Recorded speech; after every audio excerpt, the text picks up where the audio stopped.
Have you ever wondered how does it happen that in some cases for some products, for some big brands like Coca-Cola, like Gillette, you name the others, they can be along for more than 100 years, and statistics show that for most of the product, actually for 66% of the new products, they fail within the first 2 years. Well, every product, it doesn't matter for how long they've been around, go through the same stages. We call that the product life cycle. And in the product life cycle, one very important aspect that every marketeer should know is pricing. How to price accordingly to the price life cycle stage the product is in. And to give you an understanding about it, when you launch a product, you may have a certain price, right? Nobody knows about your product at that point. Well, you go on with $10. At the maturity stage, where the product is the most popular it has ever been and sells the most and has the biggest numbers, you may want to increase the price because you can turn out to have more profit, right? And it of course can go the other way around. In the growth stage of the life cycle of the product, it has to go and start selling more and more and more. Well, if that doesn't happen, you may want to be flexible enough to lower the price to start the sales, right? So the pricing is a dynamic process. In this video, we talk about dynamic pricing strategy. It is one strategy that is used in adjustment pricing, and in this video you will find everything that you need to know about it, and I will also provide you with examples to better understand it.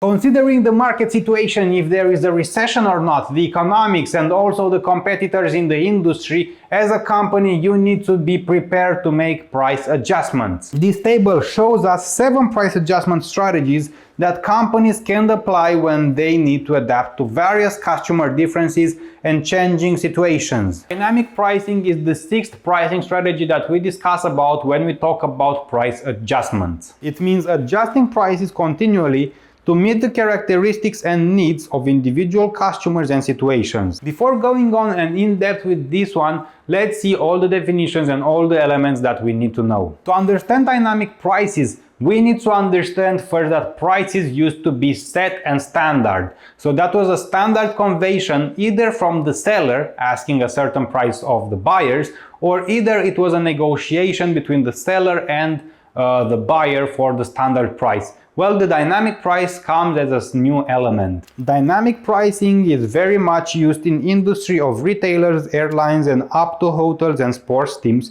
who charge their price considering the demand and the competitor pricing. The price can be optimized on a daily, hourly, or even continuous basis. A good example of dynamic pricing practice nowadays is the way Uber works. Although dynamic pricing can help sellers to optimize sales and serve customer better, it can also damage customer relationship and trust. The way Uber app works is by analyzing traffic business and competitors, therefore understanding the demand of the customer. If you really need an Uber now, cause it's raining and the traffic is busy, you will pay more since the demand is higher. And as you can imagine, another good example of this practice can be found online. Most of the websites nowadays use your purchase history. Not just that, but your searches as well, even comparing how much you usually pay online to determine a price range that will be accessible to you. Just like Uber, flight websites usually track your online activity, and the more you visit sites looking for flights, the more expensive your tickets will become. Although these practices might not seem really legal, as long as they not discriminate for gender, for age, for race or something like that, they are perfectly legal. This was everything that you need to know about this pricing strategy. If you want to learn more about pricing strategies or other types of pricing, well, discover that there are main or major pricing strategies, as we call them. In this video right here, we talked about the major pricing strategies.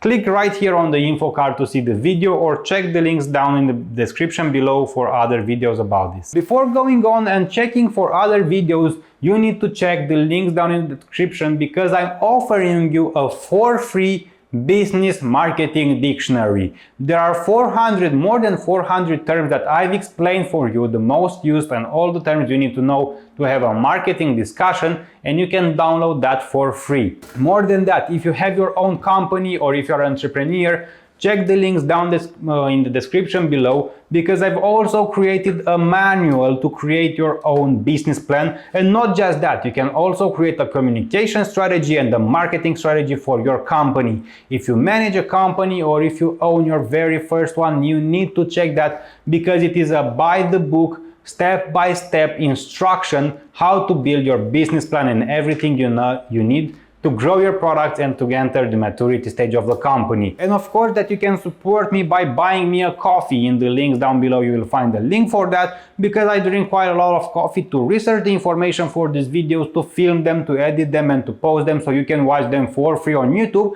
So a thank you in this form is highly appreciated. Of course that you can also thank me in the very classical ways by liking the video, subscribing to the channel, and also please comment in the comment section down below, because it helps me a lot with the YouTube algorithm. You know how it is nowadays. And on my channel you will find more videos about marketing and corporate communication. I'll see you at the next one.